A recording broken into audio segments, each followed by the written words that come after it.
One of the first videos I ever put out on this channel was the fall of creepypastas. I like the video.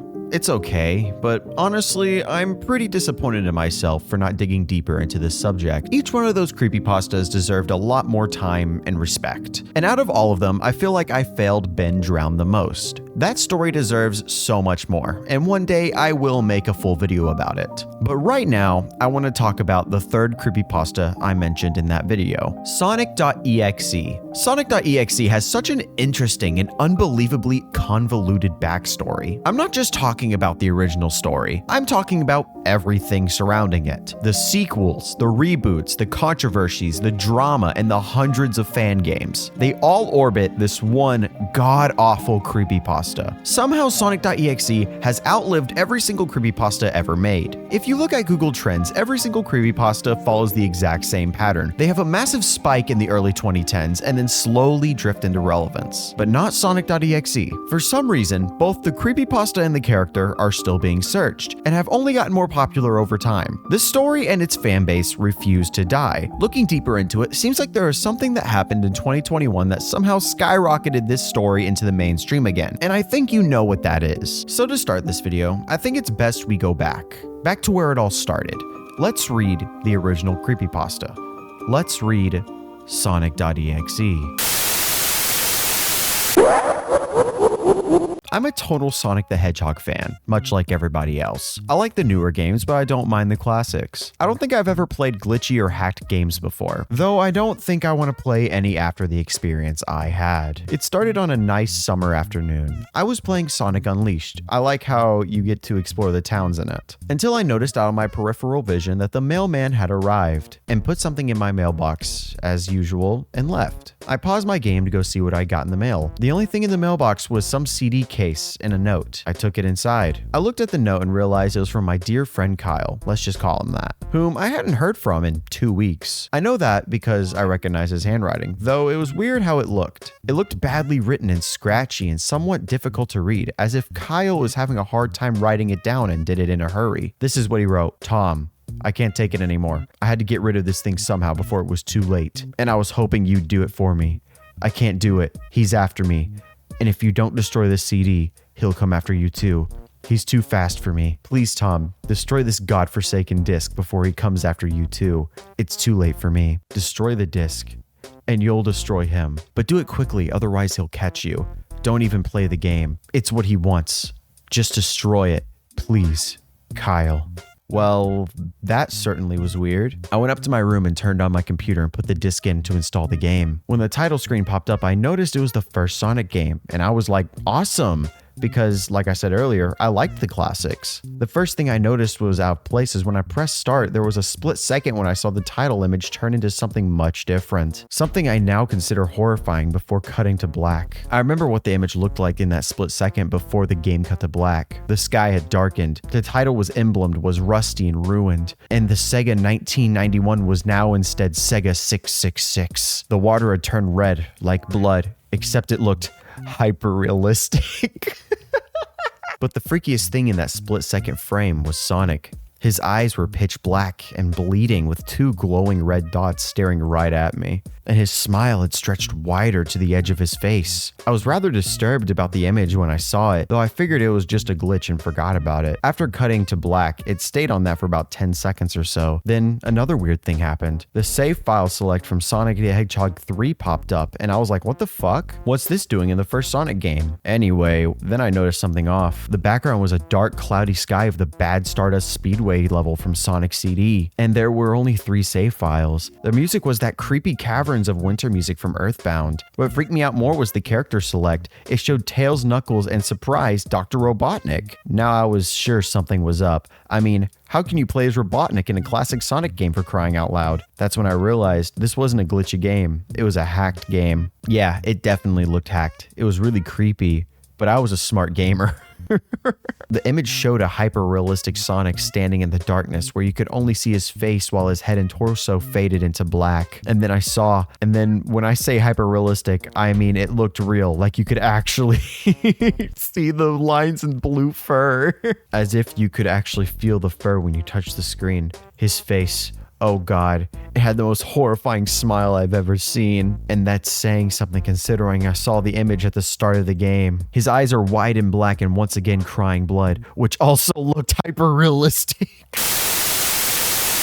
Sonic.exe is genuinely one of the worst pieces of literature I've ever read. I don't even read stuff that are like fan fictions, so there are probably things that are worse out there. I mean, the longest piece of literature ever made in human history is a Loud House self-insert fan fiction. I'm willing to bet that that is worse than Sonic.exe, but I'm not reading all of that. This creepypasta has so much wrong with it. Like, where do I even start? The main character somehow remembers everything down to the last microscopic detail. There are multiple moments where he describes something that in real time would have lasted maybe a couple seconds, but he could describe it in perfect quality. I feel like I'm wasting my time pointing out how bad this creepypasta is. There are already dozens of videos making fun of this creepypasta and breaking down how bad it is in a better way than I ever could, but after the creepypasta was dropped in 2011, a fan game was released the next year. And because of that fan game, the creepypasta blew up harder than anyone could have ever expected. Hundreds of YouTubers played it, kids were obsessed with it, and the original story got way more exposure than it deserved. Sonic.exe was on top of the world at this time. Easily one of the biggest creepypastas ever made, with a fan base full of children idolizing this character. That was until 2014. In 2014, an admin of the creepypasta wiki decided to take down Sonic.exe. They said it was for being poorly written and not meeting quality standards,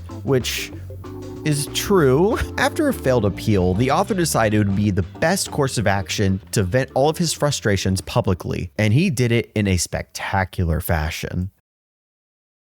Attention all fellow Sonic.exe fans. I deeply regret to inform you all that I have received some bad news.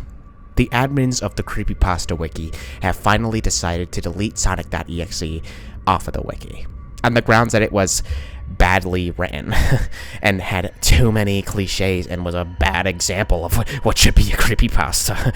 Bull friggin' horseshit. As you can see, I am furious with the fact that my masterpiece, which has won the hearts of millions and has made a massive impact on the internet, is being brought down by a bunch of jealous, arrogant, retarded, furry haters.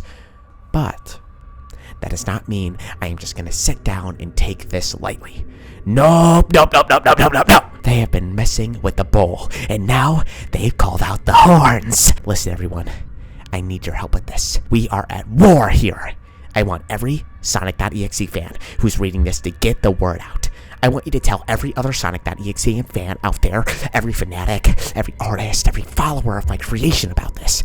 Tell your friends who are also Tell your friends who are also Sonic.exe fans if they have to. Tell them we have to keep the spirit of Sonic.exe alive. Make more fan art. Make more videos. Block the haters. Praise Sonic.exe like you never have before. Build websites dedicated to his greatness. Whatever you gotta do to keep him alive and strong, just do it. The deletion of Sonic.exe from the wiki is but a minor cut on our flower of greatness, my friends. And that cut has done nothing but further the spreading, and we are the pollen of the flower. We need to prepare for our victory over the haters. The haters need to bleed for their crimes. Rejoice, my fellow Sonic.exe fans. Our glorious little hellspawn shall have the laugh yet. This will be his ultimate victory, the ultimate subjugation of the internet itself. Though the creepypasta website did take down Sonic.exe, it didn't really change its popularity, with the fan game still going strong. It was only a matter of time before people started copying Sonic.exe, introducing the EXE genre of video game. After the success of Sonic.exe, aspiring fan game developers decided it would be best to make their own version of this concept, but with pretty much any other character that existed. A lot of them were one-to-one copies of Sonic.exe, just with a different character, and we got stuff like Mario.exe, SpongeBob.exe, and Toy Story.exe. Some were based on creepypastas and some were brand new, but it didn't really matter. These games went extremely viral, and hundreds of YouTubers played these games, exposing them to Sonic.exe. Your Too slow, want to try again? No. I didn't know Tails had such a feminine scream. The more I research this video, the more convoluted this story becomes. I thought there was going to be an easy beginning, middle, and end of this topic, but there's just not. If you look on the Sonic.exe wiki, there's so much that I'm missing. Even though I read the original creepypasta in its entirety, there are still sequels and rewrites and new characters on top of a bunch of drama that doesn't really make any sense to me. So to make this video more organized, I guess, I'm going to go through the many iterations of X, who is the main antagonist of Sonic.exe. I don't even know where to start. Okay. The main antagonist of Sonic.exe is a being by the name of X. X is an entity created by some kind of extraterrestrial cataclysm. He's a being of pure evil and has a weird obsession with Sonic the Hedgehog, to a point where he literally mimics Sonic's appearance, and uses this appearance to commit unsightly monstrosities to his friends and enemies. His main goal is to lure you into playing his game, to steal your soul, leaving your physical body in a brutal near-death state where he can infinitely torment you. That is so edgy. But for some reason, there are a bunch of different forms of X. They're all the same character, but he can just transform into these. There's Plushie X, which is exactly what it sounds like. It's a Sonic the Hedgehog plushie with blood under its eyes. It doesn't really do anything, it mostly just watches people who have played his game. It's kind of like X's window into the real world, but for some reason, it also has the power to suck you into the game. Dark X is an ethereal projection of himself that exists only to scare his victims. It doesn't do anything, it can't hurt you, but it can, I guess, give you a heart attack. True X doesn't have a lot of information about him, at least of what I can find. It's really hard to find information about this story. I checked basically everywhere on the wiki, but I guess this is like his final form or true form. He kind of looks like a has-been hotel character, but apparently this is what he looks like when he isn't in the video game, I guess. I don't really know. And the final iteration of X is Dark Matter X, who appears in the official sequel, which I should probably get to, shouldn't I?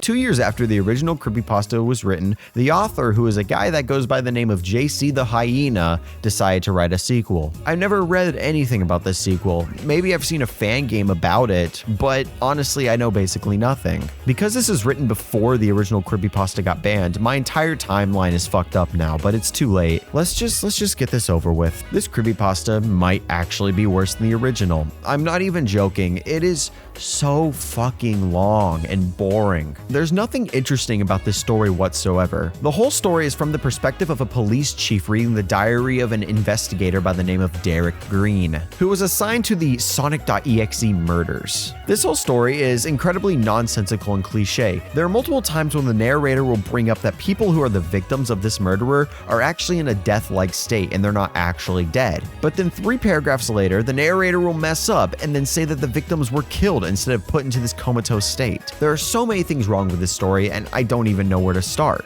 But it's not even worth it. This author is probably one of the worst authors I've ever had the displeasure of reading. JC the Hyena isn't a good writer, and apparently he's not a good person either. I think we should really talk about that, shouldn't we? I don't really like talking about this type of thing on my channel. I don't want to be a drama channel, but this is very important to Sonic.exe's story. JC the Hyena is a very silly man who has done some silly things. To make a long story very, very short, JC the Hyena is a groomer. There are multiple chat logs of him doing weird and cringe roleplays with minors, on top of sending them weird NSFW material. You can honestly tell just by the writing and the way he reacts to certain things that JC the Hyena is not a very mature person, nor is he very smart. After being exposed, he DM'd a YouTuber by the name of Luigi Kid, who was a main person that was covering this whole drama. And he did the same thing that every single groomer does when they get exposed. He said that he was going through a really stressful time and that something inside of him was telling him to stop, but he just couldn't. That's called a conscience. That's called a conscience, bro. He says he deeply regrets it, and it's the biggest mistake of his life. Almost every single groomer that gets exposed tries to pull at your heartstrings whenever they do. Minilad did this, and so did JC. Yeah, that makes it justified, brother.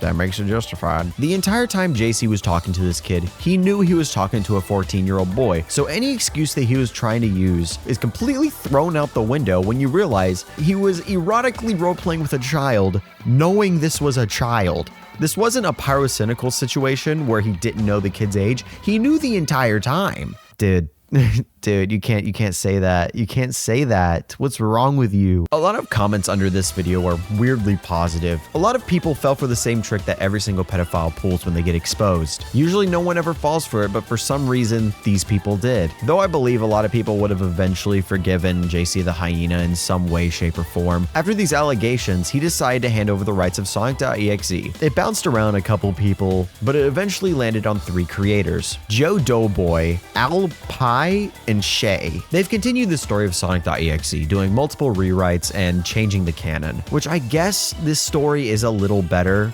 but it doesn't matter. This isn't the end of Sonic.exe. It's far from it. There are tons of fan-made creations that are trying to fix the mess that was written way back in 2011. Some of them are genuinely good and some of them are just as bad. Even with the new writers taking over and all these new reboots, nothing will ever be as popular as the original story. It's always going to be remembered as a convoluted, poorly written story, talking about some blue hedgehog with bloody eyes written by a groomer. It's one of the worst pieces of literature I've ever read, with some of the worst people behind it. And that's why Sonic.exe is the worst creepypasta ever made.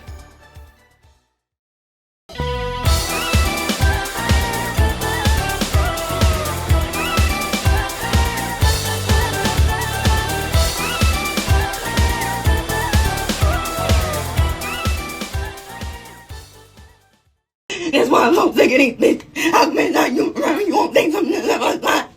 You won't think something that's lying? I don't understand how you gonna be naked and understand what you want to say. You want that time away.